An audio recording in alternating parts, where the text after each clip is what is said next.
Students, कैसे हो आप सब। उम्मीद करता हूं आप और आपकी जो स्टडी है वो बहुत अच्छी चल रही है। आज की वीडियो में हम सेट्स के अंदर एक्सरसाइज 1.3 के क्वेश्चन नंबर 4 से स्टार्ट करने वाले हैं। तो ये जो क्वेश्चन है ये बेसिकली बहुत इजी क्वेश्चन है।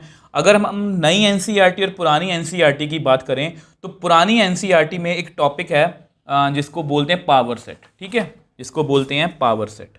ये मैंने आपको वैसे करवाया था, छोटा सा टॉपिक है, मैंने वो करवा दिया था। बट न्यू एनसीईआरटी में ये टॉपिक नहीं है। बट अगर आपने ये टॉपिक नहीं पढ़ा तो आपसे ये क्वेश्चन जो है थोड़ा सा मुश्किल लगेगा आपको करने में, तो इसलिए मैंने ये आपको करवा दिया था। तो सबसे पहले इसमें फोर डिफरेंट पार्ट्स हैं। सबसे पहले फर्स्ट पार्ट की बात करते हैं। अब देखो फर्स्ट पार्ट की बात करते हैं। अब इसमें ना आपको 2-3 बातें काम आने वाली हैं। एक तो फाई जो है वो सबका सबसेट होता है, every set is subset of itself. तो ये सभी बातें आपको काम आने वाली हैं। तो सबसेट्स आर, तो इसके सबसेट्स हमें लिखने हैं। तो सबसेट कौन कौन से आएंगे? एक तो हमेशा फाई लिख लिया करो। अब इसमें बाय चांस एक ही एलिमेंट है तो उसको मैंने लिख लिया, तो ये इसके क्या हैं? सबसेट्स। अब ये क्वेश्चन जो है ये आपको थोड़ा सा अच्छा लगेगा। तो सबसेट्स आर, सबसे पहले क्या लिखेंगे?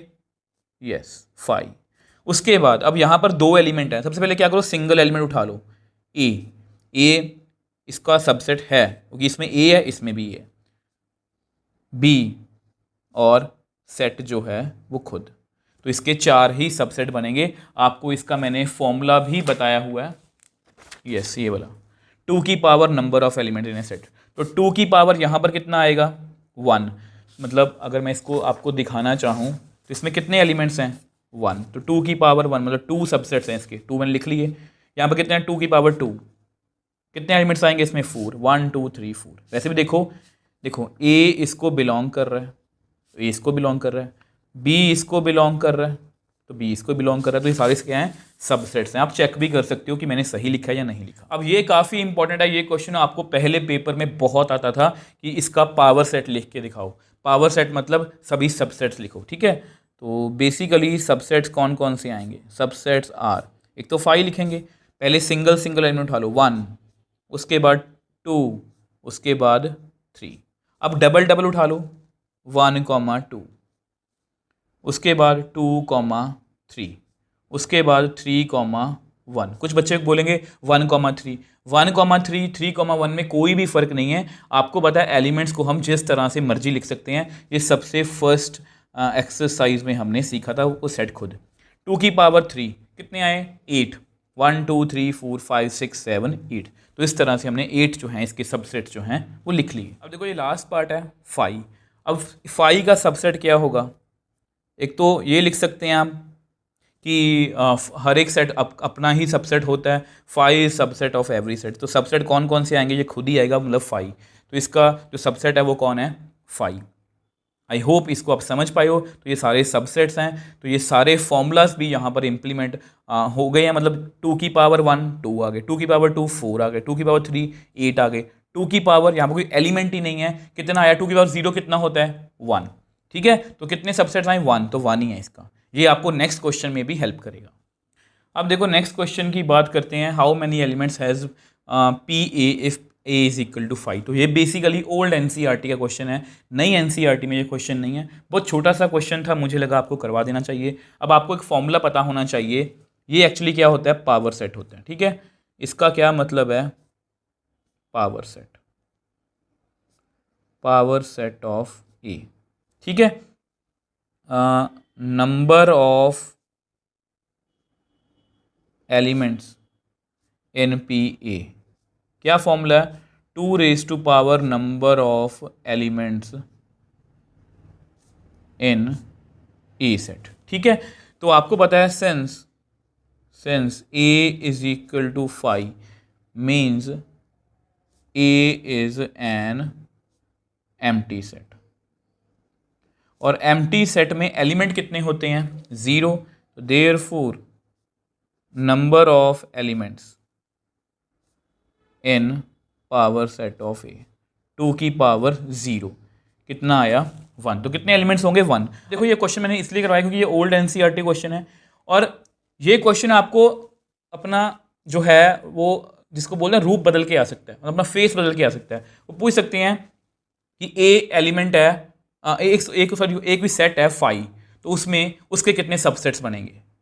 ठीक है, तो जैसे हमने फोर्थ क्वेश्चन का लास्ट पार्ट भी किया था कि ए अगर फाई है, कोई सेट फाई है, उसके सबसेट कौन कौन से हैं, अकेला फाई, तो कितने एलिमेंट्स होंगे, उसमें एक ही था, उसमें भी एक ही आया था। तो ये क्वेश्चन आपको इस तरह से भी पूछा जा सकता है।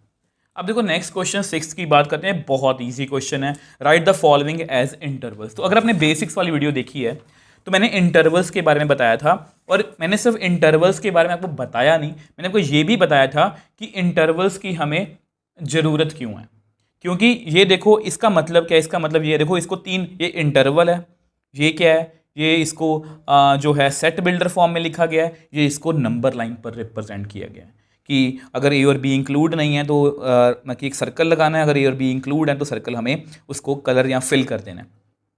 अब इसकी मुझे इंटरवल लिखने की जरूरत क्यों है, देखो बहुत से बच्चे इसको इग्नोर करते हैं। अब मान लो पेपर में आपको ये क्वेश्चन आ जाए, मान लो पेपर में आपको ये क्वेश्चन आ जाए, x such that x belongs to r, मतलब रियल नंबर, और x जो है -4 से लेके 6 के बीच में है, 6 के साथ में क्या लिखा हुआ है यहाँ पर, इज इक्वल टू का साइन। तो यहाँ पर अगर इंक्लूड नहीं करना तो मुझे ओपन ब्रैकेट रखनी है, और अगर मुझे 6 को इंक्लूड करना है तो मुझे क्लोज ब्रैकेट रखनी है। वैसे इसका आंसर यहीं पर ख़त्म है, बट मुझे आपको अपनी तरफ से कुछ बातें बतानी है।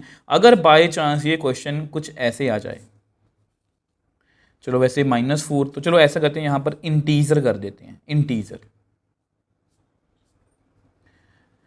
तो अगर ये क्वेश्चन आ जाए तो पेपर में अगर आपको वो बोलें कि इंटरवल या कुछ भी लिख के दिखाओ, तो आप ऐसे नहीं लिखोगे, ये गलत है, क्योंकि इसके बीच में सभी रियल नंबर्स आ गए।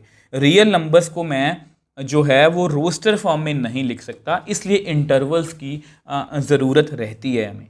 तो यहाँ पर इसको मैं लिखना होता तो मैं लिखता -3 -2 -1 0 1 2 3 4 5 6, इस तरह से लिखता, क्योंकि इनके बीच में कोई भी नंबर नहीं मैं लिख सकता। बट यहाँ पर बहुत सारे नंबर्स होते हैं, इसलिए इसको ऐसे लिखते हैं। आई होप ये आपको क्लियर है। सेकंड पार्ट की बात करते हैं, सेकंड पार्ट की बात करते हैं, -x बिलोंग्स टू, इसका ध्यान रखना रियल नंबर है, -12 लेस देन -10, ठीक है। तो -12 से बड़ा है, -10 से छोटा है, तो बहुत ईजी है, मतलब ओपन ब्रैकेट, दोनों तरफ ओपन ब्रैकेट रहेगी इस तरह से।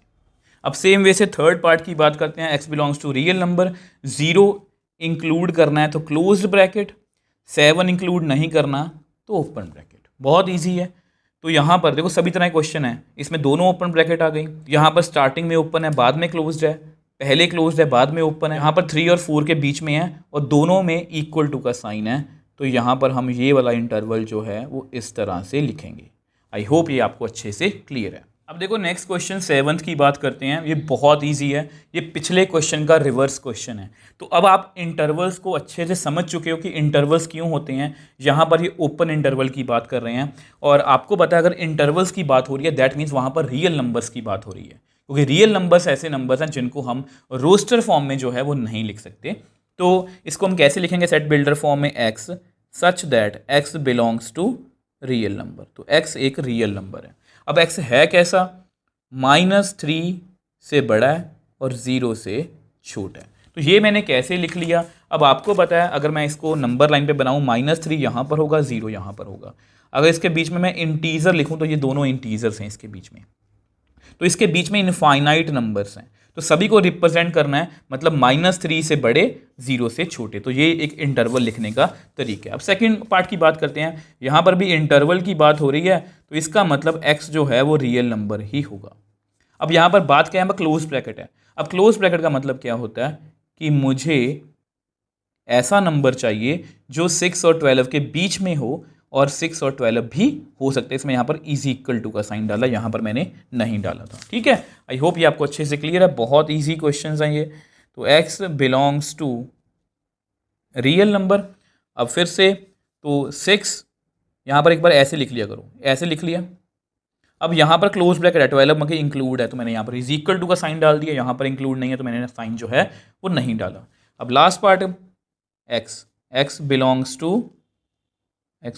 टू रियल नंबर, तो -23 यहाँ पर x, यहाँ पर 5, अब 5 से छोटा इस तरह से है, बट -23 इंक्लूड करना है मुझे, तो यहाँ पर इज इक्वल टू का साइन, यहाँ पर ओपन ब्रैकेट है, इसको मुझे इंक्लूड जो है वो नहीं करना। तो देखो ये सारे क्वेश्चंस जो हैं ये आपको इजी लग सकते हैं, बहुत अच्छी बात है, बट बेसिकली ये आपका बेसिक जो आपने जो भी सीखा इंटरवल के बारे में, मतलब कि जो भी इंटरवल के बारे में पढ़ा उसको आपको यहाँ पर वो इंप्लीमेंट करना जो है वो सिखा रहे हैं। अब देखो नेक्स्ट क्वेश्चन 8th की बात करते हैं। बहुत ईजी क्वेश्चन है। जिस तरह से अगर हमने बेसिक्स वाली वीडियो देखी है तो हमारा लास्ट टॉपिक था इंटरवल्स के बाद यूनिवर्सल सेट। अब सेम वे से यहाँ पर भी हमारे ऑलमोस्ट ये सेकंड लास्ट क्वेश्चन है। What universal set would you propose for each of the following.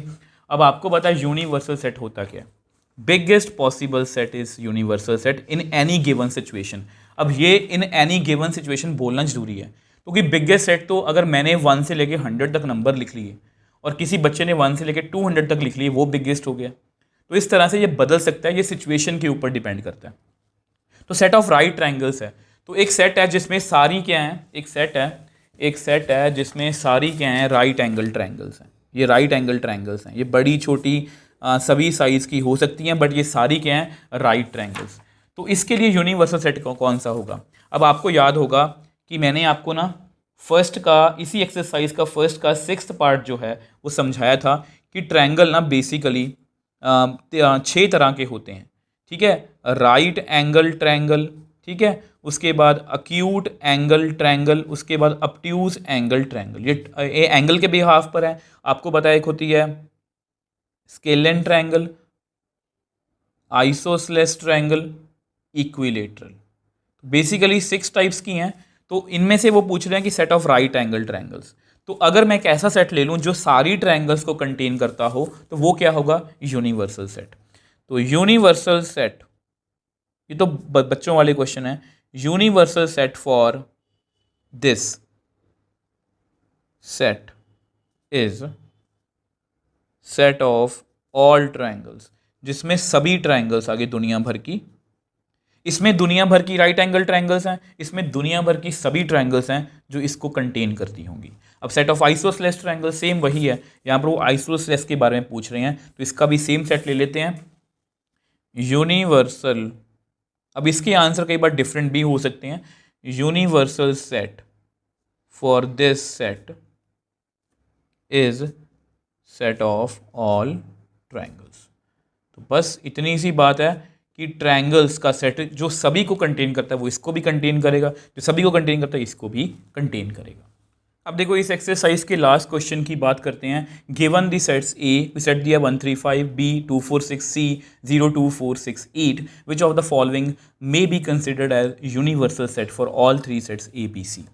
तो हमें 3 सेट्स दिए गए हैं, तो हमें एक ऐसा सेट यूनिवर्सल सेट चाहिए जो उसको, मतलब यूनिवर्सल सेट का देखो मतलब क्या होता है, जो बिगेस्ट सेट होता है जो सभी को मतलब कवर कर रहा हो, मतलब यहाँ पर तीनों सेट्स को कवर करने वाला चाहिए। तो मुझे बीइंग अ टीचर इसका आंसर पता है, बट मैं आपको हर एक ऑप्शन को एक्सप्लेन करने की कोशिश करूंगा। तो 0 देखो 1 3 5 इसमें कंटेन है, 1 3 5, 2 4 6 2 4 6, 0 2 4 6 8, 0 2 4 6 8 इसमें नहीं है। As it does not contain element 8, therefore it is not universal set. ठीक है, मैं आपको वैसे ही अच्छे से बता रहा हूं। अब 5, as it does not contain, as it does not contain any element, अगर ये कोई एलिमेंट कंटेन ही नहीं करता, therefore it is not universal set. ठीक है, अब जैसा कि मैंने आपको बताया कि मुझे इसका आंसर पहले पता है, मैं इसको डिस्कस कर रहा हूं। देखो 1 3 5 है, 2 4 6 है, 0 इसमें नहीं है। As it does not contain element 0, therefore it is not universal set. ठीक है, अब लास्ट पार्ट रह गया, यही आंसर होगा, बट फिर मैं एक्सप्लेन कर देता हूं।